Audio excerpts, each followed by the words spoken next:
الصلاۃ والسلام علیک یا رسول اللہ، الصلاۃ والسلام علیک یا نور اللہ۔ درود پاک کے کیا کیا فضائل اور کیا کیا برکتیں ہیں۔ درود پاک کی تو بے شمار برکتیں، بے شمار فائدے بھی ہیں۔ آج میں اس ویڈیو میں آپ لوگوں کو ایک وظیفہ بتاؤں گا، محبت کا لاجواب عمل۔ آج ہر کوئی یہ عمل آپ شوہر کی محبت کے لیے بھی کر سکتے ہیں، بیوی کی محبت کے لیے کر سکتے ہیں، بھائی یا بہن کے لیے محبت کے لیے کر سکتے ہیں، کوئی منگتر محبت کے لیے بھی کر سکتے ہیں۔ تو آج میں اس ویڈیو میں آپ لوگوں کو بتاؤں گا، محبت ایک حقیقی جذبہ ہے۔ اللہ نے ہر دل میں محبت کا جذبہ رکھا ہے۔ جن لوگوں کے محبت کے بدلے میں محبت نہیں ملتی وہ اندر سے ٹوٹ جاتے ہیں، لیکن جن سے محبت کی وفا کی قسم کھانے کے لیے بعد اچانک بے وفائی کر جاتے ہیں، لوگ ٹوٹ جاتے ہیں، بگڑ جاتے ہیں، پھر عیدوں کے دن بھی اداس رہتے ہیں۔ انسان کے بس وہی جان دیکھ کر بھی اپنے محبت حاصل کرتے ہیں، لیکن انسان بیچار محبت کے معاملے میں بھی بے کس اور بے تصور ہو جاتے ہیں۔ بعض اوقات لوگ جو انسانوں کے وظائف کے سہارے لے کر اپنے محبوب کی محبت حاصل کرنے کی کوشش کرتے ہیں، لیکن وظائف عملیات دنیا کا اکثر ناموں کے پیروں کے جاہلوں عملوں کے قبضے میں بعض آ کر جھوٹے لوگوں کا اکثر عملات کے بس میں رہتے ہیں۔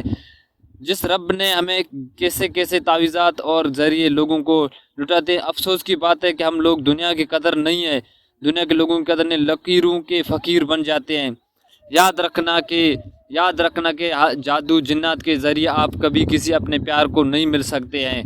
تعویذات جنات کے ان چیزوں پر یقین رکھنے والے لوگ اپنے محبوب کو منانے کے چکر میں اپنے میٹھے سونے کریم رب کو ناراض کر کے بیٹھ جاتے ہیں۔ ہم پھر کہتے ہیں کہ رب ہم سے رٹ جاتا ہے، ان کے نصیب میں محبوب میں کیا نصیب ہوتے ہیں۔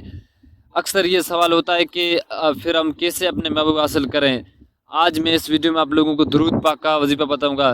درود تاج کا یہ عمل ہے جس سے اللہ تعالیٰ اور اللہ کے رسول بھی خوش ہوتے ہیں، اللہ اور اللہ کے رسول بھی خوش ہوتے ہیں۔ اس نتیجے میں آپ کو اپنے محبت کی مطلوبہ محبت ہے جو آپ حاصل کی جائے گی انشاءاللہ۔ یہ عمل محبت شوہر کی بھی کیا جا سکتا ہے، بیوی بھی کر سکتی ہے، بہن بھائی بھی کر سکتا ہے۔ محبت کے لیے اپنے محبوب کے لیے کیا جیسے جن سے نکاح آپ کی پکی نیت ہے تو پھر آپ اس سے نماز عشاء کے بعد اپنے مبتولہ جو آپ کی محبت جسے کرنا چاہتے ہیں اس کا تصور ذہن میں بٹھا کر 21 مرتبہ درود تاج پڑھ کر دم کریں۔ اپنی جو آپ کو محبت جسے کرتے ہیں اس پر تصور میں دم کر کے یہ عمل 21 دن تک کرنا چاہیے۔ انشاءاللہ اس عمل کی مطلوبہ محبت آپ کے دل میں آپ کے لیے پیدا ہو جائے گی۔ اس عمل کا طریقہ یہ ہے کہ 21 مرتبہ درود تاج پڑھنا ہے، پھر آپ کا جس کے ساتھ آپ محبت ہے اس کے دل میں تصور رکھ کے اس پر دم کریں، پھر محبت انشاءاللہ پیدا ہو جائے گی۔ اقبال نے صحیح کہا ہے کہ اقبال فرماتے ہیں کہ بندہ لاکھوں چاہے تو کیا ہوتا ہے، وہی ہوتا ہے جو خدا کو منظور ہوتا ہے۔